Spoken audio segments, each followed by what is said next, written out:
नमस्कार, जय हिंद दोस्तों आज के इस क्लास में हम लोग बीएसएससी इंटर लेवल भर्ती परीक्षा को लेकर के साइंस के प्रश्नों को आज के सेशन में हम लोग कवर करने वाले हैं। और मैं आपको बता दूं कि ज्ञान बिंदु जीएस एकेडमी की तरफ से जो प्रैक्टिस सेट आपका लॉन्च किया गया है ये भी आपका कंटिन्यू आपका है। इस बुक को आप लोग जरूर लगाएं, यहाँ से क्वेश्चन आपके निश्चित तौर पर जो है देखने को मिलेगा। इसके अलावा जो भी आपका जो है थोड़ा जो है आपके डिमांडेड संस्था के द्वारा भी जो बुक आपका प्रिपेयर हुआ है इसको आप लोग जो है जरूर लगाएं और फुल सेट को लगाने का प्रयास करें। इसका जो भी आपका इसमें जो है फुल सेट आपको दिया गया है और पूरा बुक को आप लोग जो है निश्चित तौर पर इसको खत्म करें, डेफिनेटली आपके जो है बेहतर परफॉर्मेंस आपके हो जाएंगे बीएसएससी के एग्जाम में। तो दोस्तों आज के सेशन में हम लोग कवर करने वाले हैं साइंस को कवर करेंगे। जो आपके प्लेटफॉर्म सीरीज की तरफ से 3200 प्लस का आपका बुक आया है, इसको भी मैंने जो है आपको काफ़ी सारे क्लास इसका जो है अपलोड भी आपको कर दिया गया है। तो जो नए कैंडिडेट है प्लेलिस्ट जाकर के आप लोग विजिट करेंगे। इसका लगभग आपके 60 प्लस आपको जो है प्रैक्टिस सेट इसमें जो दिया गया है ये आपका अपलोड आपका हो चुका है। इसमें लगभग आपके जो है 100 सेट आपको दिया गया। तो ये काफ़ी जल्दी हम लोग जो है इसको एंड करेंगे। इसके अलावा जो भी आपका लेटेस्ट आपका बुक प्रिपेयर होगा साथ ही कंटिन्यू हम लोग जो है रिवीजन भी करेंगे। तो आइए सेशन को शुरू करते हैं और चीज़ों को समझते हैं। तो दोस्तों आज का पहला क्वेश्चन हमारे 1 नंबर में पूछा जा रहा है कि आधुनिक आवर्त सारणी में आवर्त डैश और डैश में कोई उपधातुएं शामिल नहीं है। तो देखिए फ्रेंड्स, यहाँ पर राइट आंसर की अगर हम बात करेंगे तो आपका राइट आंसर हो जाएगा कि आवर्त सारणी यानी कि आधुनिक आवर्त सारणी में आवर्त एक, ध्यान रखेंगे आवर्त एक और साथ में कोई भी उपधातु आपके शामिल जो है नहीं है।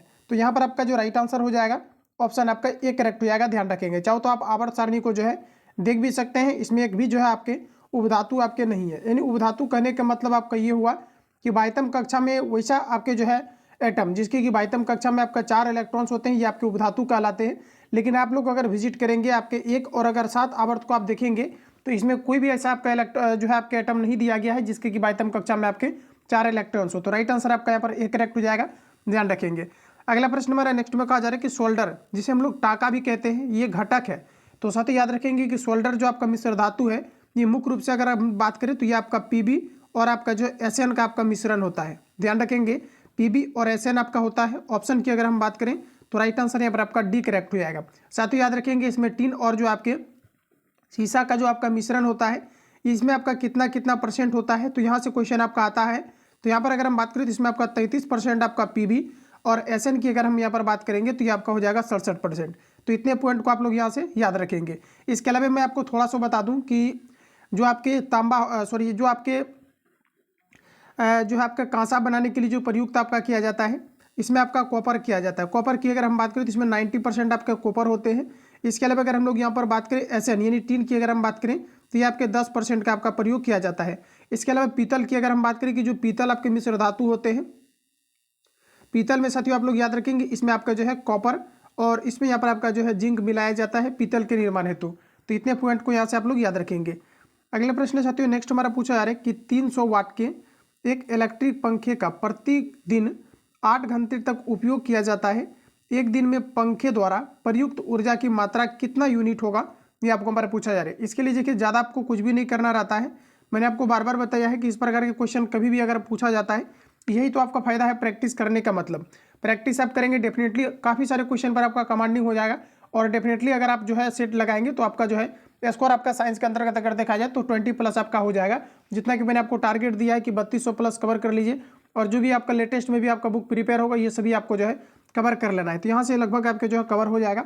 तो यहाँ पर अगर हम बात करें तो देखिए आपको 30 वाट 300 वाट आपको दिया गया तो 300 रखेंगे। 8 घंटे तक प्रतिदिन मतलब एक दिन में कितना, तो इतना का आपका यूज़ हो रहा है। और सिंपली आपको सभी को गुना करके जो है हमें क्या करना रहता है 100 जो है 1000 से आपको डिवाइड कर देना रहता है। इसको अगर कैलकुलेट करेंगे इसका राइट आंसर जो आपका आएगा 2.4 यूनिट आपका आ जाएगा। तो 2.4 की अगर हम बात करें तो ऑप्शन यहाँ पर आपका जो है बी में दिया गया है। अगला क्वेश्चन है, अगला प्रश्न साथियों नेक्स्ट हमारा पूछा जा रहा है, कहा जा रहा है कि यदि किसी लवण का पीएच मान 0 है तो वह डैश का लवण होगा। बताइए आप लोग राइट आंसर क्या होगा। तो देखिए दोस्तों यहाँ पर आपका राइट आंसर हो जाएगा सशक्त एसिड। जैसा कि अगर देखा जाए तो 7 से जो कम आपके होते हैं 0 तक ये एसिड होते हैं और 7 से जो अधिक होते हैं आपके 14 तक ये आपके क्या होते हैं तो क्षारीय गुण को प्रदर्शित करता है। मतलब 7 से आप जितना आगे जाएंगे उतना ये जो है क्षारीय गुण को प्रदर्शित करेगा और 7 से जितना आप नीचे की ओर आएंगे इतना ये जो है आपके जो है अम्ल के गुण को प्रदर्शित करेगा। तो इस प्रकार से अगर हम लोग यहाँ पर बात करें कि किसी भी चीज़ों का जो है पीएच जो मान है आपका यहाँ पर 0 दिया गया है किसी लवण का, तो ये क्या होगा तो सशक्त एसिड मतलब अधिक क्या करेगा ये एसिड को बताएगा और कमजोर बेस को बताएगा जिसे हम लोग कहेंगे क्षार। तो यहाँ पर आपका राइट आंसर जो है सी हो जाएगा। अगला प्रश्न है साथियों, नेक्स्ट हमारा पूछा जा रहा है कि निम्नलिखित में से कौन सा कथन न्यूटन के गति के तीसरे नियम के लिए सही है। तो देखिए हमारा न्यूटन का जो थर्ड लॉ है ये कहता है कि प्रत्येक क्रिया के बीच अन्य प्रतिक्रिया होती है, जैसे बंदूक के द्वारा छोड़ी गई गोली या फिर रॉकेट का जो है प्रक्षेपित करना। तो इसमें क्या होता है कि जितना तेजी से आप किसी भी चीज़ पर झटका लगाते हैं वो चीज़ क्या करता है, आपको अपोजिट डायरेक्शन में उतना ही तेजी से झटका देता है। यही हम लोग का जो है न्यूटन का सेकेंड लॉ कहता है। तो यहाँ पर अगर हम बात करेंगे कि राइट आंसर आपका क्या हो जाएगा, तो देखिए बल अलग अलग निकाय पर विपरीत दिशा में जो है आपका लागू होता है। तो यहाँ पर आपका डी करेक्ट हो जाएगा। अगला प्रश्न साथियों नेक्स्ट हमारा पूछा जा रहा है कि उच्च तापमान प्राप्त करने के लिए इलेक्ट्रिक तापन उपकरणों में सामान्यतः डैश का प्रयोग किया जाता है। तो इसमें देखिए आपका एलॉय का प्रयोग किया जाता है, यानी कहने का मतलब है वो आपका कि इसमें मिश्र धातु का आपका प्रयोग किया जाता है। अगला प्रश्न हमारा कि पुरुष शुक्राणु में गुणसूत्रों की संख्या है। तो देखिए दोस्तों पुरुष की अगर हम बात करेंगे तो आपका राइट आंसर हो जाएगा 23, और टोटल बात करेंगे तो आपका जो है 23 दूना 46 आपका हो जाएगा। अगला प्रश्न हमारा कि उस वस्तु का चयन करें जो इस समूह से संबंधित नहीं है। बताएंगे आप लोग राइट आंसर यहाँ पर आपका क्या हो जाएगा।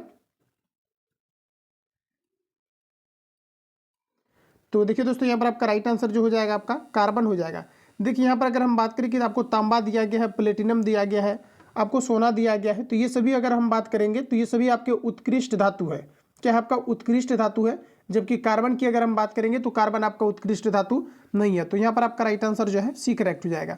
अगला प्रश्न हमारा कि एक सर्किट के माध्यम से प्रभावित होने वाले विद्युत आवेश की मात्रा 300 कूलम्ब होती है जब 0.5 एम्पियर का प्रवाह विद्युत बल्ब के एक फिलामेंट द्वारा प्रभावित होता है। तो समय यहाँ पर आपको बताना है। तो दोस्तों यहाँ पर आपको सिंपली क्या करना है, आपका जो फॉर्मूला होता है Q बराबर आपका IT होता है। इस पर देखिए यहाँ पर हम डायरेक्ट इसको सॉल्व करते हैं। तो Q की अगर हम यहाँ पर बात करें तो यहाँ पर आपका जो है 300 दिया गया है। एम्पियर यहाँ पर आपको देखिए 0.5 दिया गया, तो 0.5 आपका नीचे आ जाएगा, और इधर अगर हम बात करें तो आपका T बचेगा। इसको कैलकुलेट करेंगे, यहाँ पर आपका राइट आंसर आ जाएगा। इसका देखिए कैलकुलेट करने के बाद जो राइट आंसर आपका आएगा ये आपका यहाँ पर आ जाएगा 600 सेकेंड। तो इसको आप लोग जो है सॉल्व करेंगे। अगला प्रश्न है साथियों नेक्स्ट हमारा पूछा है कि निम्न में से कौन सा विकल्प तने और जड़ों के शीर्ष पर पाया जाता है। तो देखिए शीर्ष जो विभोजितक उत्तक होता है ये तने के जो है शीर्ष और आपके जड़ों में पाए जाते हैं। अगला प्रश्न हमारा नेक्स्ट में कहा जा रहा है कि वर्ग सरीसृप में डैश। तो सरीसृप की अगर साथियों बात करें तो जो रेंगने वाले जीव होते हैं इसमें आपके जो है सल्क के साथ शुल्क जो है आपका शुष्क ग्रंथि विहीन त्वचा होती है। यहाँ पर आपका राइट आंसर जो है डी करेक्ट हो जाएगा। अगला प्रश्न हमारा नेक्स्ट कहा जा रहा है एथेनॉल कहा जा रहा है कि एसिड का सामान्य नाम डैश होता है। एथेनॉल बताना है। तो देखिए एथेनॉल जो आपका होता है C2H5 वो H होता है जिसे हम लोग कहते हैं एथेनॉल, और यहाँ पर आपको बताना है कि इसका जो आपका सामान्य नाम होता है ये आपका क्या होता है। बताएंगे राइट आंसर आपका क्या होगा। तो यहाँ पर आपका राइट आंसर हो जाएगा एसिटिक आपका एसिड होता है। अगला प्रश्न साथियों कहा जा रहा है कि डैश उस उम्र का नाम है जिसके दौरान मानव पुरुषों और महिलाओं के प्रजनन अंग क्रियात्मक हो जाते हैं, और कहा जा रहा है यहाँ पर आपका कि गुनाइस युग्मकों और सेक्स हार्मोन का उत्पादन शुरू कर देते हैं और मानव यौन के प्रति जो है परिपक्व हो जाते हैं। तो इसके लिए बताएंगे आप लोग राइट आंसर यहाँ पर आपका क्या हो जाएगा। तो यहाँ पर आपका देखिए राइट आंसर आपका हो जाएगा ऑप्शन ए, ध्यान रखेंगे। अगला प्रश्न हमारा नेक्स्ट यहाँ पर आपको पूछा जा रहा है क्वेश्चन हमारा कि आधुनिक आवर्त सारणी में आधुनिक आवर्त सारणी के वर्ग 1 के तत्व को क्या कहा जाता है। तो दोस्तों इसे कहा जाता है क्षारीय धातु। चूंकि अगर आप जो है आवर्त सारणी के वर्ग 1 में देखेंगे तो इसमें आपके धातु रखे गए हैं, और धातु जो होते हैं आपके ये क्षारीय गुण को प्रदर्शित करता है, जबकि अधातु की अगर हम बात करेंगे तो ये अम्लीय गुण को प्रदर्शित करते हैं। तो यहाँ पर आपका राइट आंसर जो है सी करेक्ट हो जाएगा। अगला प्रश्न हमारा कि ध्वनि डैश में संचरण कर सकती है। तो देखिए ऑप्शन हमारा ए में दिया गया है कि सभी विकल्प में। तो यहाँ पर आपको सभी ऑप्शन पढ़ने हैं। तो केवल द्रव्य में, तो द्रव्य में जो है आप पानी के अंदर अगर आप जो है कहीं तालाब वगैरह में अगर डूब करके और अगर कोई आवाज़ अगर लगाए तो आपको सुनाई पड़ता है। यानी कहने का मतलब हुआ कि आपका जो है ध्वनि पानी में भी गमन कर सकता है, यानी द्रव्य में गमन कर सकता है। केवल गैस में तो गमन आपका कर सकता है।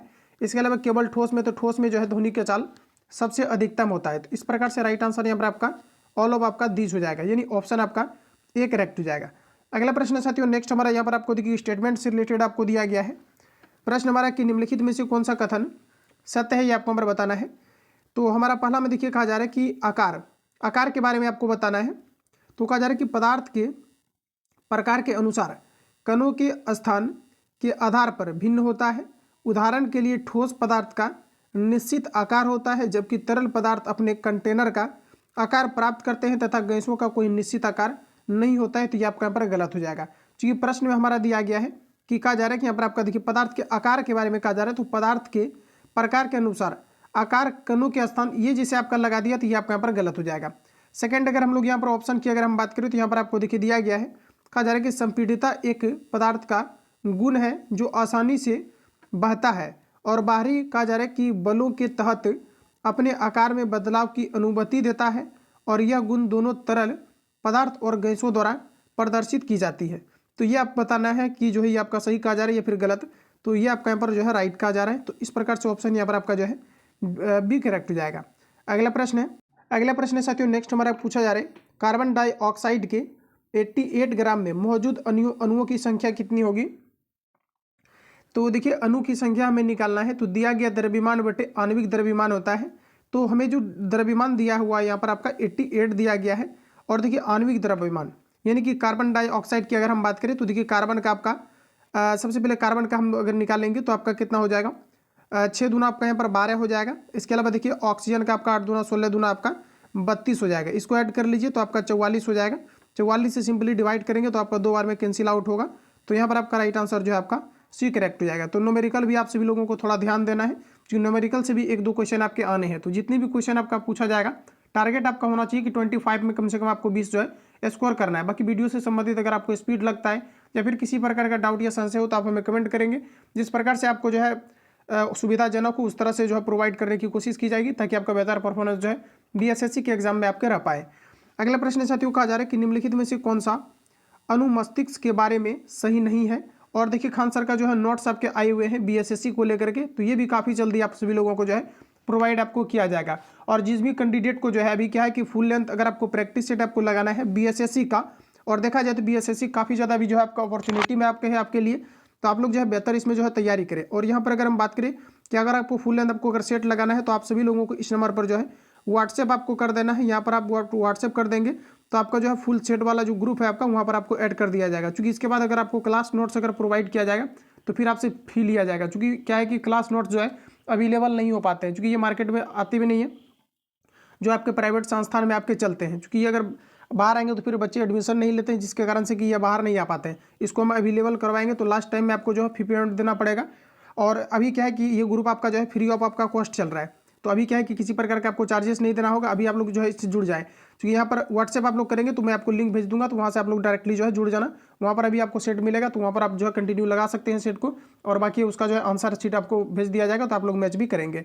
तो ये देखिए आपका जो है 7050 और जो है 513705 पर आप सभी लोगों को जो है मैसेज कर देना है। अगला प्रश्न है साथियों नेक्स्ट हमारा पूछा जा रहा है और बीएसएससी आपको लिख करके मैसेज करना है ताकि आपको बीएसएससी के ग्रुप में आपको ऐड किया जाए। तो हमारा देखिए पहला क्वेश्चन है, और सॉरी यहाँ पर देखिए हमारा प्रश्न था कि निम्नलिखित में से कौन सा अणु मस्तिष्क के बारे में सही नहीं है, ये आपको पर पूछा जा रहा है। तो यहाँ पर आपको देखिए राइट आंसर हो जाएगा ये मस्तिष्क का काफ़ी छोटा भाग लगभग 25% होता है। तो ये देखिए आपका सही जो है नहीं दिया गया है, ध्यान रखेंगे। तो राइट आंसर जो यहाँ पर आपका हो जाएगा ये आपका बी करेक्ट हो जाएगा, क्योंकि ये 25% ना बल्कि आपके जो है 9% आपका होता है। आगे बढ़ते हैं। अगला प्रश्न साथियों नेक्स्ट हमारा पूछा जा रहा है कि 12 kg की एक वस्तु जब भूमि से 5 मीटर की ऊंचाई पर हो तब इसमें निहित ऊर्जा कितनी होती है, ये आपको पर पूछा जा रहा है। तो यहाँ पर आपका देखिए राइट आंसर हो जाएगा 588 आपके जूल होते हैं। अब देखिए आपको फाइंड आउट कैसे करना है, तो आइए हम लोग इसको फाइंड आउट करते हैं।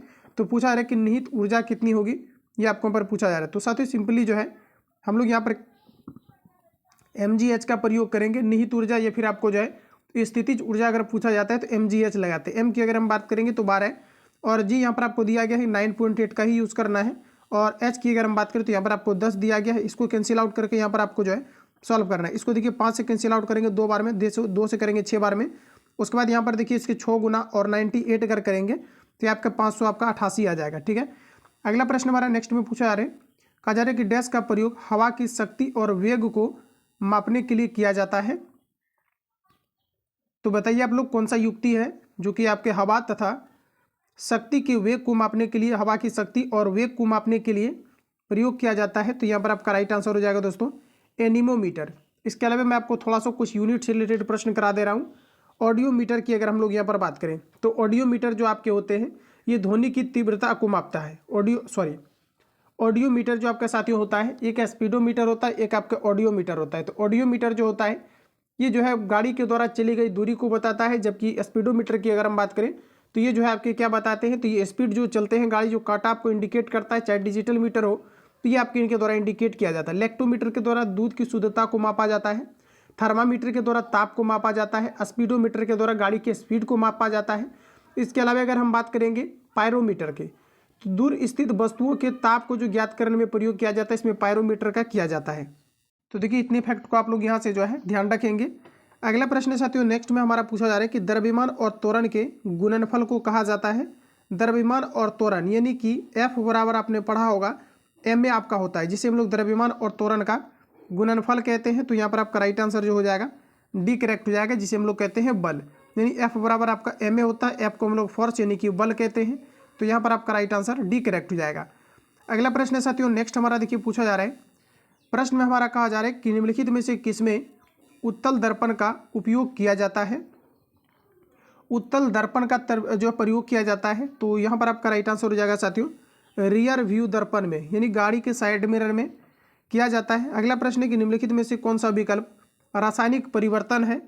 रासायनिक परिवर्तन क्या है साथियों, तो आपका जो है दूध से दही का जमना रासायनिक परिवर्तन के अंतर्गत है।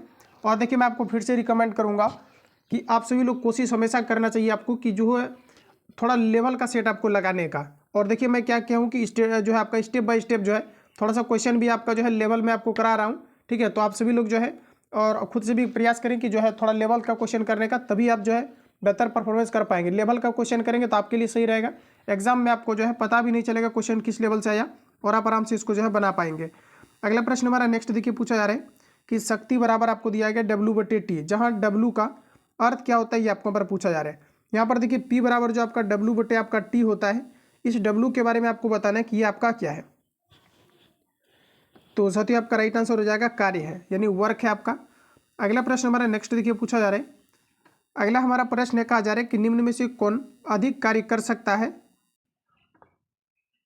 तो यहाँ पर आपका राइट आंसर हो जाएगा एक चलती हुई गोली जो है अधिक कार्य कर सकता है, क्योंकि इसमें डिस्प्लेसमेंट अधिक होगा, और फिजिक्स के अकॉर्डिंग जितना डिस्प्लेसमेंट होगा विस्थापन उतना अधिक आपका कार्य होगा। अगला प्रश्न की द्रव्यमान संख्या का चिन्ह क्या होता है। तो दोस्तों ये आपका यहाँ पर राइट आंसर हो जाएगा ए होता है। अगला प्रश्न हमारा कहा जा रहा है कि डैश वह भौतिक राशि है जो कभी भी ऋणात्मक नहीं हो सकती है। ऋणात्मक साथियों जो है दूरी कभी भी ऋणात्मक आपके नहीं होते हैं। अगला प्रश्न हमारा कि निम्नलिखित में से कौन पौधे की बाह्य त्वचा का कार्य नहीं है। बाह्य त्वचा की फ्रेंड्स अगर हम बात करेंगे तो आपका राइट आंसर हो जाएगा प्रकाश संश्लेषण करना। ये बाह्य त्वचा का कार्य नहीं होता है, ये पत्तियों के द्वारा आपके होते हैं। अगला प्रश्न हमारा कि निम्नलिखित में से कौन सा कथन सत्य है, ये आपको हमारा पूछा जा रहा है। सभी ऑप्शन आपको पढ़ने पड़ेंगे अब, तभी आपका क्लियर हो पाएगा। हमारा पहला ऑप्शन है कि अपचयन अभिक्रिया के दौरान परमाणु में इलेक्ट्रॉन ग्रहण होते हैं, तो यही आपका राइट आंसर हो जाएगा। अपचयन के दौरान जो है आपका इलेक्ट्रॉन का ग्रहण होता है तथा ऑक्सीजन का आपका निष्कासन होता है, जिसे हम लोग कहते हैं अपचयन अभिक्रिया। अगला क्वेश्चन है कि डैश विकास के सिद्धांत से संबंधित है। तो फ्रेंड्स यहाँ पर आपका राइट आंसर हो जाएगा Charles Darwin, option D correct हो जाएगा। अगला प्रश्न हमारा कहा जा रहा है कि 25 डिग्री सेल्सियस पर विभिन्न माध्यमों में ध्वनि की चाल के बारे में निम्नलिखित में से कौन से कथन सत्य या औसत है, ये आपको पर पूछा जा रहा है। आइए इसको हम लोग देखते हैं। हमारा देखिए पहला में कहा जा रहा है कि जल यानी समुद्री जल में ध्वनि की चाल 1531 मीटर पर सेकेंड होती है। तो साथियों बिल्कुल यहाँ पर आपका करेक्ट कहा जा रहा है। इसको आप लोग याद रखेंगे तभी आपका जो है बेहतर आपका हो पाएगा। तो देखिए याद रखेंगे कि 1531 मीटर पर सेकेंड जो है समुद्री जल में ध्वनि की चाल होती है। कितना डिग्री सेल्सियस ताप पर, तो 25। और यही बार बार आपसे पूछा जाता है, 25 ही आपको दिया रहता है। ये चेंज अभी तक जो है नहीं देखा गया, इतना मैंने आपको क्वेश्चन कराया है, और साथ ही प्रीवियस पेपर भी आप देख सकते हो। तो यहाँ पर आपको याद रखना है। अगला हमारा दिया गया है कि हवा में ध्वनि की चाल दिया गया 46 किलोमीटर पर सेकेंड होता है। तो साथ ही ये आपका गलत दिया गया। हवा में अगर ध्वनि की चाल की अगर हम बात करेंगे तो ये आपके लगभग जो है आपका 1200 किलोमीटर पर आपका सेकेंड होता है। तो ये आपका यहाँ पर नहीं चलेगा, ये आपका गलत हो जाएगा। तो इस प्रकार से राइट आंसर जो होगा ऑप्शन आपका ए करेक्ट हो जाएगा। तो पॉइंट आप लोग थोड़ा ध्यान रखेंगे। अगला प्रश्न है साथियों नेक्स्ट हमारा कि जलीय अणुओं द्वारा आकर्षित होने वाले समूह को कहा जाता है? तो फ्रेंड्स जिसे कहा जाता है हाइड्रोफिलिक्स। ध्यान रखेंगे, हाइड्रोफिलिक कहा जाता है। अगला प्रश्न है कि निम्नलिखित में से किस व्यक्ति ने पोलियो का टीका विकसित किया था? इसके पहले जो मैंने आपको सेट अपलोड किया था वहाँ पर यही क्वेश्चन आपका पूछा गया था। थोड़ा सा पूछने का ट्रेंड आपका अलग था, लेकिन यहाँ पर आपका राइट आंसर हो जाएगा जोहान्स एडवर्ड साल्क ने जो है पोलियो के टीका को विकसित किया था। अगला प्रश्न हमारा कहा जा रहा है कि एम द्रव्यमान की कोई वस्तु जो त्वरण ए से गतिशील है उस पर प्रयुक्त बल क्या होगा? तो बताइए आप लोग, राइट आंसर आपका क्या हो जाएगा? तो एफ बराबर आपका एम ए। अभी आपका फॉर्मूला भी मैंने आपको बताया था। अगला प्रश्न है कि लैंगिक प्रजनन में डैश का शामिल होता है? तो लैंगिक प्रजनन की अगर साथियों बात करेंगे तो विपरीत लिंगों के दो आपके क्या होते हैं? जनन होते हैं। ऑप्शन आपका बी करेक्ट हो जाएगा। लैंगिक प्रजनन जो है जैसे कि मेल फीमेल का जो संयुग्मन होता है। अगला प्रश्न हमारा नेक्स्ट में कहा जा रहा है कि यांत्रिक ऊर्जा माइनस गतिज ऊर्जा बराबर क्या होगा? तो थोड़ा सा समझिए इसको कि जो आपका होता है यानी कि आपका स्थितिज ऊर्जा, यानी कि आपका जो होता है स्थितिज जो आपका ऊर्जा होता है, देखिए आपका जो स्थितिज आपका ऊर्जा होता है, ये आपका जो फॉर्मूला होता है आपका स्थितिज ऊर्जा और प्लस आपका जो है गतिज ऊर्जा, प्लस जो आपका होता है साथियों गतिज ऊर्जा बराबर आपका होता है यांत्रिक ऊर्जा। तो हमें पूछा जा रहा है कि जो है आपका यांत्रिक ऊर्जा और माइनस गतिज ऊर्जा, तो यांत्रिक ऊर्जा और गतिज ऊर्जा को उस पर ले जाकर के माइनस करेंगे तो बचेगा आपका स्थितिज ऊर्जा। तो यहाँ पर देखिए जो आपका राइट आंसर होगा स्थितिज ऊर्जा, यानी ऑप्शन आपका ए करेक्ट हो जाएगा। अगला क्वेश्चन है कि 150 केजी द्रव्यमान की एक वस्तु 5 सेकेंड में 6 मीटर पर सेकेंड से 16 मीटर पर सेकेंड की वेग से त्वरित होती है। त्वरण क्या होगा? ये आप सभी लोगों को पूछा जा रहा है। तो देखिए त्वरण का हमारा फॉर्मूला होता है m into v minus u by t. इस पर कैलकुलेट कीजिए। देखिए m आपको दिया गया है 150, वी माइनस यू करेंगे 16 में 6 को माइनस करेंगे 10, और समय की अगर हम बात करें तो 5 सेकेंड। देखिए कैंसिल आउट करेंगे 5 से 2 बार में 150 गुना 2 करेंगे तो आपका 300 हो जाएगा। इस प्रकार से अगर देखें तो कहीं पर आपको ऑप्शन जो है नहीं दिया गया है, तो शायद से कि हम लोगों ने मिस किया होगा। तो आइए एक बार इसको जो है फिर से हम लोग सॉल्व कर लेते हैं। तो यहाँ पर अगर हम देखें साथियों तो आपको ए निकालना है। ए बराबर देखिए वी माइनस यू बाय आपका टी होता है, ठीक है, ध्यान रखेंगे। और यहाँ पर मैंने फॉर्मूला गलत लिखा था, क्योंकि एफ बराबर जो आपका फॉर्मूला होता है एम ए होता है। और देखिए यहाँ पर क्या है कि ए के जगह पर ही हम लोग क्या करते हैं कि v minus u by t को पुट करते हैं। तो यहाँ पर मैंने एम लगा दिया था एफ को लेकर के, ठीक है। तो यहाँ पर देखिए आपका v minus u by t होगा, इसमें कैंसिल आउट कीजिएगा। तो यहाँ से आपका जैसे कि आप 6 को माइनस करेंगे तो 10 और बटे में आपका 5 कैंसिल आउट करेंगे 2 मीटर पर सेकेंड आपका होगा। और इस प्रकार से राइट आंसर आपका जो है सी आपका यहाँ पर करेक्ट हो जाएगा। स्क्वायर होगा मीटर पर सेकेंड स्क्वायर, तो ये त्वरण का जो यूनिट आपका होता है ये मीटर पर आपका सेकेंड स्क्वायर होता है। तो यहाँ पर थोड़ा सा भारी ज़्यादा मिस्टेक हो गया था, तो यहाँ पर आप लोग जो है इसको थोड़ा ध्यान रखेंगे। अगला क्वेश्चन है फ्रेंड्स, पूछा जा रहा है कि वह विकल्प चुने जो परिसंचरण तंत्र के बारे में सत्य नहीं है। तो परिसंचरण तंत्र के बारे में सत्य नहीं है, ये आपको पर बताना है। तो हमारा राइट आंसर हो जाएगा यह शरीर के भार का लगभग 17 से 18% होता है। क्या इतना होता है, ये आपको पर पूछा रहा है। यानी कि आपको बताना है जो हमारे ब्लड होते हैं, यानी कि जो परिसंचरण तंत्र होते हैं, इसमें बताना है आपको आरबीसी के बारे में कि ये आपका कितना होता है। तो यहाँ पर आपको दिया गया है कि जो आरबीसी होते हैं 17 से 18% होते हैं, जो कि आपको गलत दिया गया है। ये चीज़ आपका गलत होगा, तो राइट आंसर यहाँ पर आपका जो है डी करेक्ट हो जाएगा। ये अगर देखा जाए तो लगभग आपके जो है 6 से आपके जो है 7% आपका होता है, लेकिन यहाँ पर आपको बहुत ज़्यादा दे दिया गया है, तो ये आपका यहाँ पर गलत हो जाएगा। अगला प्रश्न हमारा नेक्स्ट में पूछा है कि परमाणु त्रिज्या को डैश में मापा जाता है। तो साथियों परमाणु त्रिज्या को नैनोमीटर में मापा जाता है। और यहाँ पर अगर हम बात करें कि जो परमाणु आपके किसी भी नाभिक का जो परमाणु की जो त्रिज्या होता है ये आपका 10⁻⁻⁻ आपका 15 आपका जो है मीटर के बराबर होता है, mm के बराबर होता है। इसको भी आप लोग यहाँ से ध्यान रखेंगे। अगला प्रश्न हमारा कहा जा रहा है कि बिछुआ के पौधों की नोकदार पत्तियाँ डैश होने के कारण उसके चुभने पर जलन युक्त दर्द होता है। तो आपका राइट आंसर हो जाएगा मीथेनोइक एसिड के कारण से हथेली पर रखने पर निम्न में से कौन पिघल जाएगा। तो साथ ही ये भी मैंने आपको कवर कराया है। इसमें देखिए आपका गैलियम होता है, तो यहाँ पर आपका जो राइट आंसर हो जाएगा ऑप्शन बी आपका करेक्ट हो जाएगा। अगला प्रश्न हमारा नेक्स्ट में कहा जा रहा है कि हाइड्रोजन और हीलियम को डैश में रखा जाता है। तो फ्रेंड्स हाइड्रोजन और हीलियम की अगर हम बात करें तो पहले आवर्त में रखा गया है। अगला प्रश्न है कि यदि एक तार में प्रभावित होने वाली विद्युत धारा को दोगुना कर दिया जाए तो उसके प्रतिरोध पर क्या प्रभाव पड़ेगा, ये आपको पर पूछा जा रहा है। तो प्रतिरोध पर क्या प्रभाव पड़ेगा, तो प्रतिरोध का मान जो है ये आपका आधा हो जाएगा। ऑप्शन आपका सी करेक्ट हो जाएगा। अगला प्रश्न हमारा नेक्स्ट देखिएगा, पूछा जा रहा है, प्रश्न कहा जा रहा है कि 6 ओम प्रतिरोध वाला तार को दोगुना कर दिया जाता है तो तार का नई प्रतिरोध क्या होंगे, ये आपको पर पूछा जा रहा है। बताइए आप लोग, राइट आंसर यहाँ पर आपका क्या हो जाएगा। तो देखिए साथियों, यहाँ पर इसका मैं जो है आपको डायरेक्ट आपको आंसर बताऊंगा। यहाँ पर नोमेरिकल इसका मैं सॉल्व नहीं करूंगा, इसलिए नहीं करूंगा क्योंकि इसका नोमेरिकल सॉल्व करेंगे तो लगभग आपका जो है 2-3 आपका जो है मतलब आपका काफ़ी थोड़ा सा लेंदी आपका हो जाता है इसको सिद्ध करने को लेकर के, क्योंकि इसको थोड़ा सा लॉन्ग खींचना पड़ता है, इसलिए इसको जो है यहाँ पर आप लोग जो है तो ध्यान रखना होगा आप लोगों को, ठीक है। क्योंकि यहाँ पर इसका नोमेरिकल अगर सॉल्व करेंगे तो काफ़ी ज़्यादा हो जाएगा, यही इरिटेशन के कारण से इसको यहाँ पर मैं स्किप कर रहा हूँ, ठीक है। इसलिए मैंने आपको इन्फॉर्म कर दिया आपको, नहीं तो कुछ छात्र को लगेगा सॉल्व नहीं हुआ, तो 1 पॉइंट इसका जो है आपका 5 हो जाएगा, ठीक है। तो इतना आपको जो है ध्यान में आपको रखना है, क्योंकि इसको सिद्ध करने के लिए जो है आपको थोड़ा सा थ्योरिटिकल में आपको जाना पड़ता है, इसलिए इसको जो है हम स्किप करा देते हैं। राइट आंसर यहाँ पर आपका सी करेक्ट हो जाएगा। हालांकि अगर आप लोग बोलिएगा तो इसको जो है टेलीग्राम पर आपको भेज दिया जाएगा, तो आप लोग जो है मेन जो मेरा टेलीग्राम का चैनल है, वीडियो के डिस्क्रिप्शन में लिंक डाला गया है, तो उससे आप लोग जुड़ जाइए, क्योंकि उसमें कुछ आपका VVI जैसे टॉपिक वगैरह होता है तो उसमें मैं आपको कवर कराते रहता हूँ, तो वहाँ से भी आपको क्या होगा कि थोड़ा सा आपके लिए जो है बेहतर आपका हो पाएगा। बाकी अपने अकॉर्डिंग आप लोग सोच लेंगे। अगला प्रश्न हमारा कहा जा रहा है कि पौधों में डैश नामक उत्तक के कारण लचीलापन होता है, तो साथियों याद रखेंगे ये आपका हो जाएगा कोलेनकाइमा के कारण से। ऑप्शन बी करेक्ट हो जाएगा। जब एक वस्तु को उत्तल लेंस की 2f1 स्थिति पर रखा जाता है तो कहा जा रहा है कि छवि का आकार क्या होगा, ये आपको पर पूछा जा रहा है। तो साथियों छवि का जो आकार होगा ये आपका पूर्ववत रहेगा। ऑप्शन आपका सी करेक्ट हो जाएगा।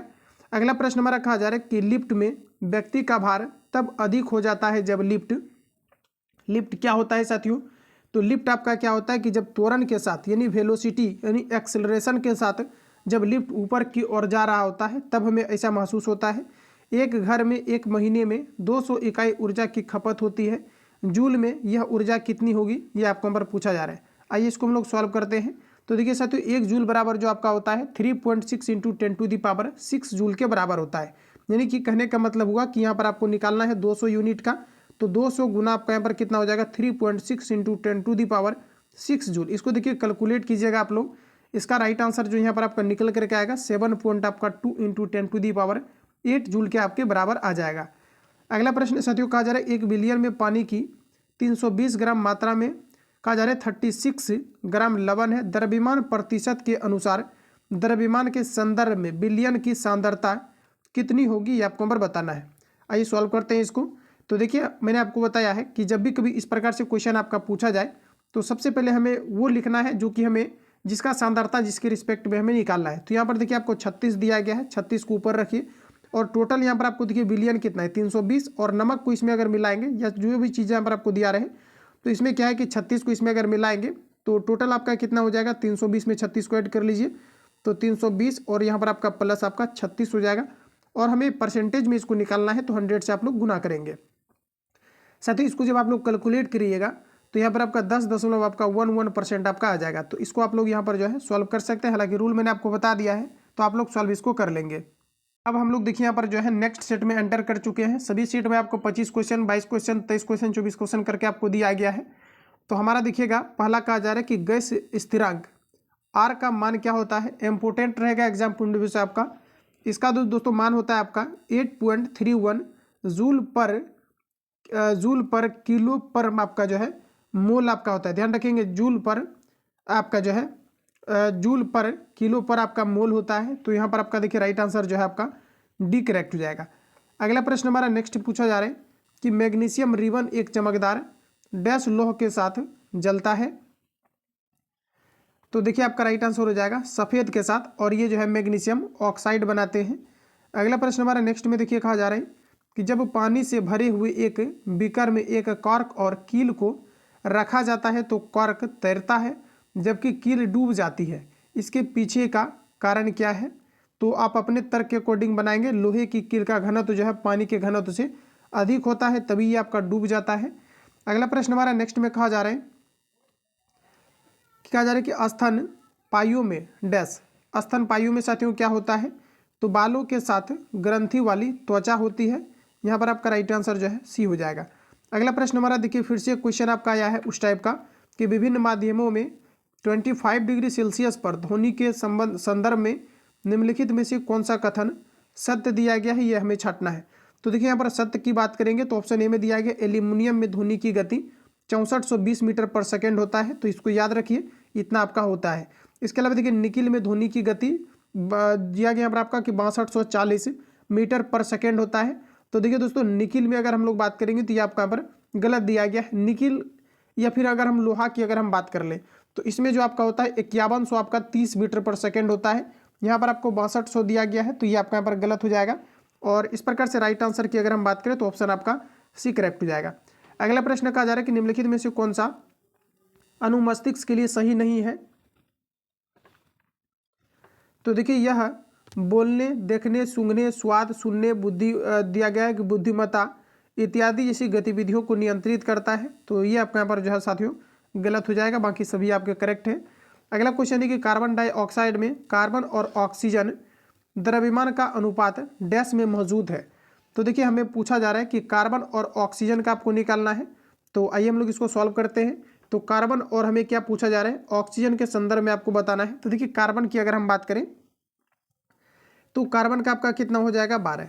ऑक्सीजन की अगर हम बात करें तो 8 दूना 16, और देखिए आपका 8 दूना 16 और 16 दूना आपका कितना हो जाएगा 32। इसको देख लीजिए काट करके कितना आपका आ रहा है। तो इसको हम अगर काटते तो 4 तिरिक आपका 12, और इसको अगर 4 से अगर हम लोग काटते हैं तो 4 8 आपका 32। ठीक है, तो इस प्रकार से आपका जो है ऑप्शन यहाँ पर आपका ए जो है आपका राइट हो जाएगा। अगला प्रश्न हमारा नेक्स्ट में कहा जा रहा है कि 1250 वाट के एक इलेक्ट्रिक आयरन को प्रतिदिन 30 घंटा तक प्रयोग किया जाता है। एक दिन में उस इलेक्ट्रिक आयरन द्वारा प्रयुक्त ऊर्जा कितनी होगी। फिर से वही क्वेश्चन आपका है, सिंपली मैंने आपको बताया सभी को गुना कर देना है। तो 1200 यहाँ पर आपका 50 गुना आपका 3 घंटा, और फिर यहाँ पर आपको देखिए एक दिन के लिए निकालना है। तो नीचे आपको सिंपली जो 1000 से भाग दे देना है। इसके लिए यही आपका एक शानदार आपका ट्रिक है, जिससे कि सभी प्रकार के क्वेश्चन इससे लगभग जो है आपका बन जाता है।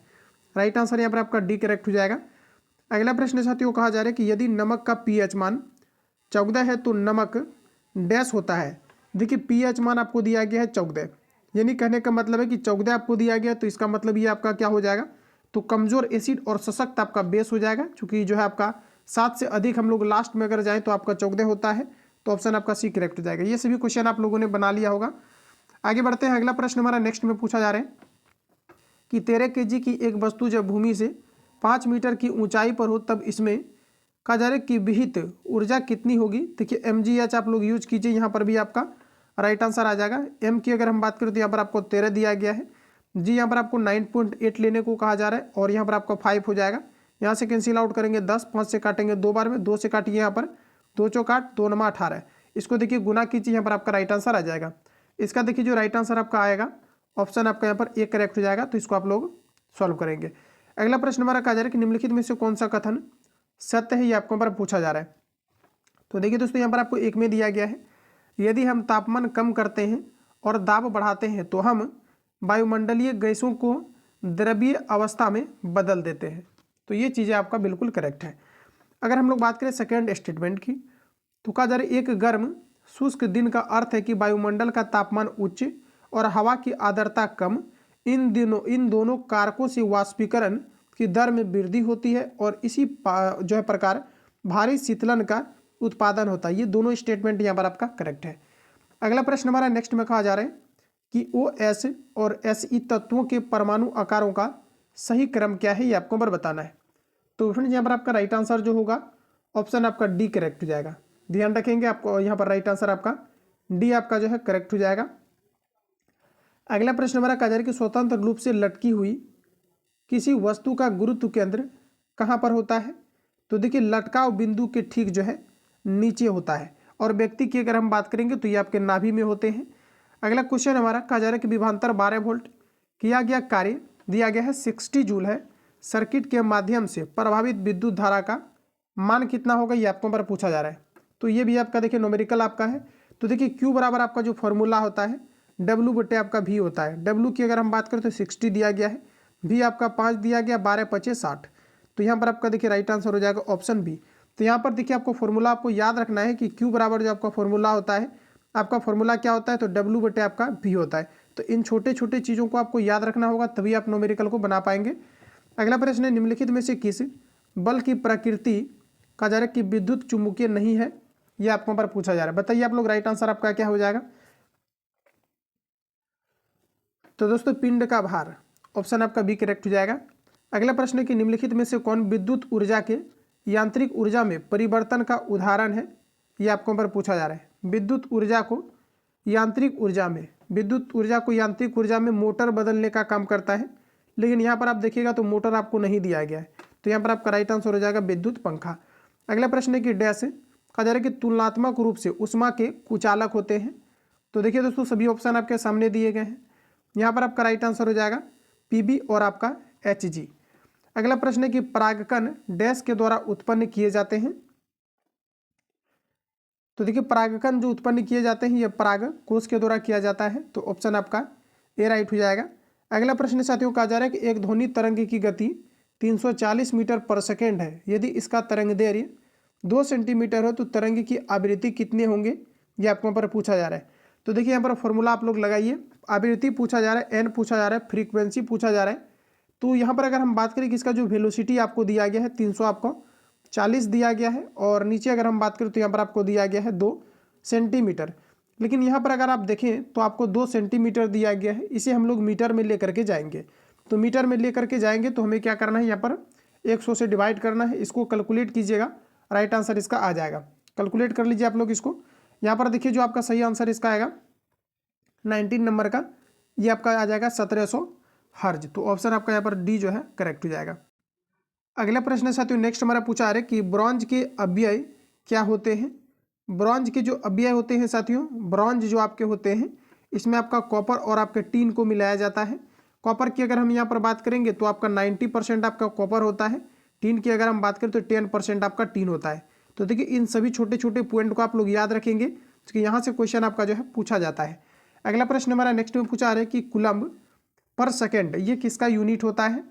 कूलम्ब पर सेकेंड की अगर हम बात करेंगे तो ये आपका राइट आंसर हो जाएगा एम्पियर, यानी कि जो आपके 1 एम्पियर होता है इन्हीं को जो है कूलम्ब पर आपका सेकेंड भी इसको जो है लिखा जाता है। तो याद रखिए राइट आंसर आपका यहाँ पर डी करेक्ट हो जाएगा। अगला प्रश्न हमारा नेक्स्ट में कहा जा रहा है कि डैश ने उत्प्रेरक के रूप में प्लेटिनम पर पहला अवलोकन किया।